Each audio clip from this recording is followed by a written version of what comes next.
மீட்பராம் இயேசுவின் நாமத்தில் உங்களை வாழ்த்துகிறோம். இரட்சகருடைய கரம் உங்களை தொடுவதாக. ஆவியானவருடைய பிரசன்னம் உங்களை புதுபலத்தோடு நடத்துவதாக. 142 சங்கீதம் 7வது வசனத்தை வாசித்து பாருங்கள். ஆவியான தேவன் இப்படியாக நமக்கு சொல்லுகிறார். உமது நாமத்தை நான் துதிக்கும்படி என் ஆத்துமாவை காவலுக்கு நீங்களாக்கி விடும். எனக்கு நீர் தயவு செய்யும் போது நீதிமான்கள் என்னை சூழ்ந்து கொள்வார்கள். எத்தனை அற்புதமான ஒரு சத்தியம் என்று உங்களுக்கு புரிகிறதா? ஆண்டவராகிய இயேசுவை ஆவியின் பலத்தோடு நாம் துதிக்க துதிக்க புகழ ஆராதிக்க, துதிக்க புகழ ஆராதிக்க தேவனுடைய பலத்த வல்லமை நம் வாழ்க்கையை சூழ்ந்து கொள்ளும்.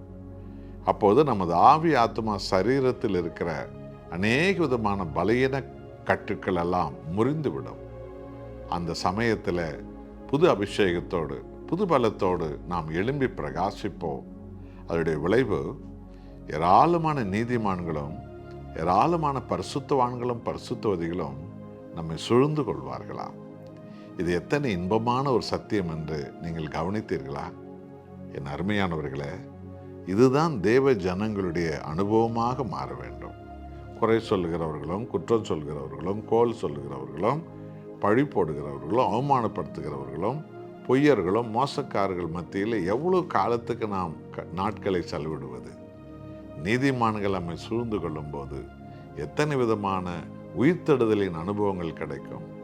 பரிசுத்தவான்கள் நம்மை சூழ்ந்து கொள்ளும்போது எப்படியான எதிர்கால தரிசன திட்டங்கள்லாம் நமது வாழ்வில் நிறைவேறும்.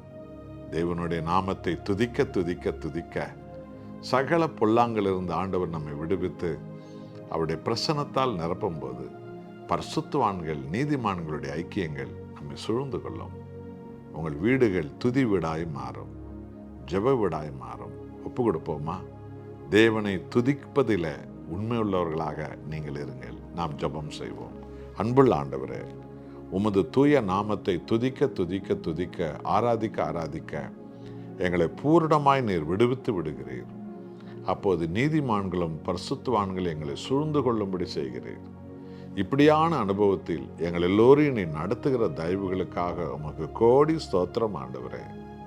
உம்மையே எங்கள் ஜீவனுள்ள காலமெல்லாம் ஆராதித்து துதித்து உம்மையே எங்கும் உயர்த்துவோம். இயேசுவின் நாமத்தில் பிதாவே, ஆமென்.